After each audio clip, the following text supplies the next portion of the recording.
नमस्कार दोस्तों। आज हम बात करने वाले हैं एक ऐसे विषय पे जो लाखों छात्रों के लिए किसी चुनौती से कम नहीं है।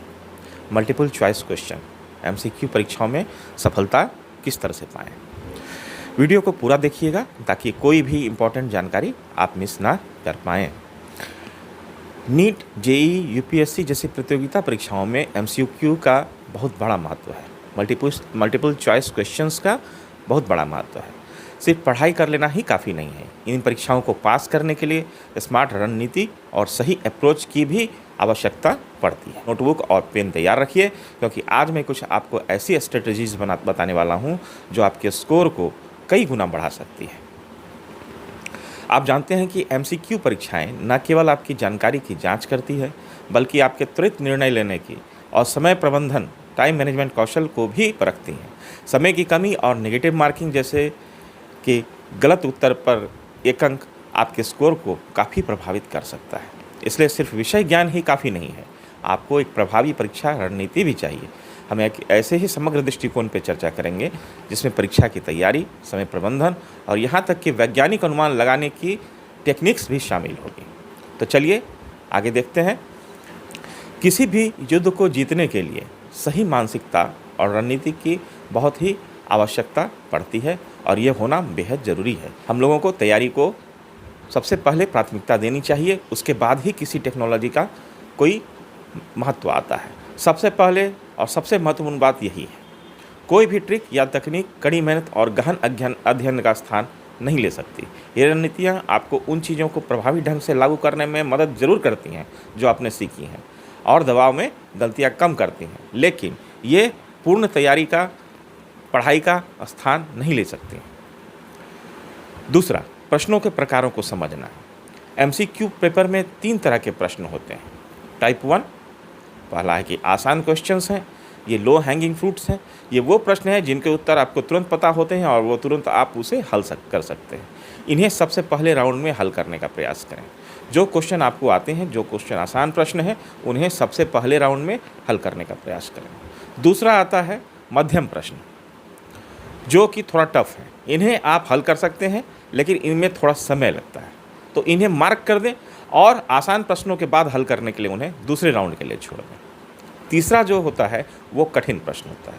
ये टाइम टेकिंग प्रश्न होते हैं जिनके बारे में आपको कोई जानकारी नहीं है।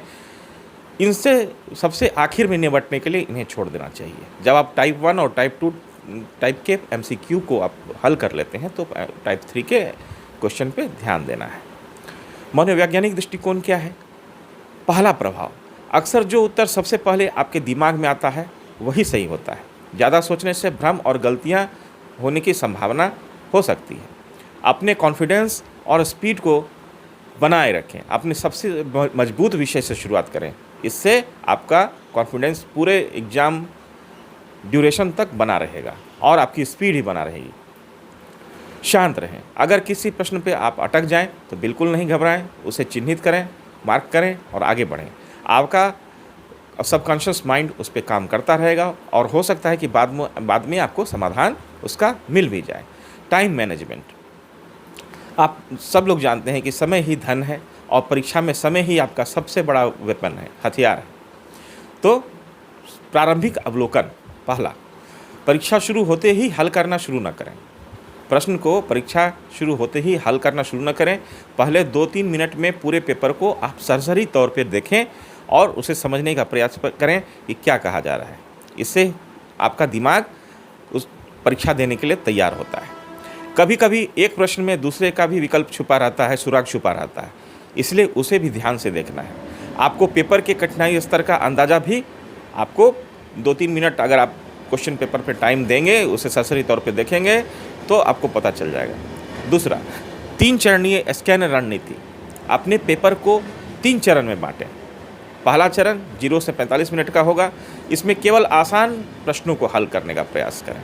जो प्रश्न हल कर सकते हैं लेकिन समय लगेगा, उन्हें चिन्हित करना है। दूसरा, 45 मिनट से 90 मिनट की जो अवधि है आपकी बाद में, वो मध्यम दर्जे के टाइप 2 टाइप के प्रश्नों को हल करने में लगाएं और उन पर समय खर्च करें। तीसरा जो है चरण होगा आपका 90 से 120 मिनट का, वो सबसे कठिन टाइप 3 टाइप के प्रश्नों को हल करने में लगाएं। आप वो अनुमान लगा सकते हैं, ये अगर बना तो ठीक है, नहीं तो उसे छोड़ सकते हैं। तीसरा, 60 सेकंड का एक नियम है। अगर आप 60 सेकंड से ज़्यादा किसी प्रश्न को यह सोचने में बिताते हैं कि उसे कैसे शुरू करें, तो उसे मार्क करें और आगे बढ़ें, उस पर टाइम ज़्यादा खर्च ना करें। यह आपको समय बर्बाद करने से बचाता है। चौथा, अभ्यास की भूमिका। टाइम मैनेजमेंट अभ्यास से आता है। Practice makes the man perfect. नियमित रूप से मॉक टेस्ट देना जरूरी है। मॉक टेस्ट का बहुत महत्व है, उसे ज़रूर दें। सप्ताह में कम से कम एक बार बिना किसी रुकावट के 2 घंटे का टाइमर लगाकर पूरा मॉक टेस्ट देने का प्रयास करें। उससे आपको दबाव में 100+ प्रश्नों को हल करने की मानसिक सहन शक्ति देगा और आपको आदत बनाएगा कि आप तय सीमा के अंदर प्रश्नों को हल कर सकते हैं। शिक्षित अनुमान और विलोपन की कला। जब आप उत्तर के बारे में अनिश्चित हों तो तुक्का लगाने के बजाय तार्किक रणनीतियों का उपयोग करें। यदि आप एक भी ऑप्शन को हटा सकते हैं तो अनुमान लगाना फ़ायदेमंद हो जाता है। पहला, एलिमिनेशन मेथड। यह सबसे इफ़ेक्टिव तकनीकों में से एक है। जो ऑप्शन साफ तौर पर गलत हैं उन्हें हटा दें, इससे सही उत्तर मिलने की संभावना काफ़ी बढ़ जाती है। जो क्वांटिटेटिव ऑप्शंस होते हैं उसमें सबसे बड़ा मान जो होता है और सबसे छोटा जो वैल्यू होता है वो अक्सर गलत होता है। सही उत्तर आमतौर पर मीडियम सीमा में होता है, मध्य सीमा में होता है। समान या विपरीत विकल्प। यदि 2 विकल्प बहुत समान या पूरी तरह से विपरीत हैं तो अक्सर सही उत्तर उनमें से एक होता है। उपरोक्त सभी और उपरोक्त में से कोई नहीं। इस तरह के अगर विकल्प हों तो स्टैटिस्टिकली उपरोक्त सभी के सही होने की संभावना 52% होती है, जबकि उपरोक्त में से कोई नहीं के सही होने की संभावना केवल 10% होती है। उसके बाद आता है अम्ब्रेला ऑप्शन। यदि कोई विकल्प अन्य विकल्पों को अपने दायरे में लेता है, अगर कोई ऑप्शन अन्य ऑप्शंस को अपने दायरे में ले लेता है तो वह अक्सर सही होता है। भाषा और व्याकरण पर आधारित सुराग। पूर्ण शब्दों से हमेशा बचें। हमेशा, कभी नहीं, सभी जैसे शब्दों वाले विकल्प अक्सर गलत होते हैं। आमतौर पर अक्सर जैसे शब्द वाले विकल्प अधिक सही होते हैं। लंबा और डिस्क्रिप्टिव उत्तर, विस्तृत उत्तर। कभी कभी सबसे लंबा और सबसे विस्तृत उत्तर सही होता है, क्योंकि परीक्षक को सभी जरूरी जानकारी शामिल करनी पड़ती है। प्रश्न के साथ ग्रामेटिकली रूप से फिट न होने वाली विकल्प को हटा दें, ये गलत होते हैं। जो प्रश्न के साथ ग्रामेटिकली फिट ना हो वो ऑप्शन आप हटा दें। कुछ उन्नत वैज्ञानिक और स्टैटिस्टिकली टेक्निक्स इस प्रकार हैं। ये तकनीकें मानव मनोविज्ञान और परीक्षण निर्माण के पूर्वाग्रहों पर आधारित हैं। इन्हें अंतिम उपाय के रूप में उपयोग करें। तैयारी, मैंने पहले भी कहा कि तैयारी का कोई भी विकल्प नहीं है और जो भी मैं बता रहा हूँ उसे आप अंतिम विकल्प के रूप में आप इस्तेमाल करेंगे। तो पहला है, विलियम पाउंडस्टोन के विश्लेषण से ये पता चलता है कि सत्य असत्य प्रश्नों में सत्य 56% मामलों में सही होता है। 4 विकल्प वाले प्रश्नों में बी के सही होने की थोड़ी ज़्यादा संभावना होती है, जो कि 28% होती है। 5 विकल्प वाले प्रश्नों में विकल्प ई, ऑप्शन ई सबसे आम सही उत्तर माना जाता है। बी और सी विकल्प की रणनीति क्या होती है? शिक्षकों की प्रवृत्ति सही उत्तर को बी या सी में रखने की होती है। लगभग 70% सही उत्तर बी या सी होते हैं। स्मृति और स्मरण की टेक्निक्स। यदि आपको कोई उत्तर याद नहीं आ रहा है तो उस स्थान की कल्पना करें जहां आपने वह जानकारी सीखी थी। यह आपके मेमोरी को एक्टिव कर सकता है और आपको जानकारी आपके दिमाग में आ सकती है। कठिन से शुरू करें और आसान पे जाएं। किसी कठिन समस्या पर कुछ मिनट बिताएं।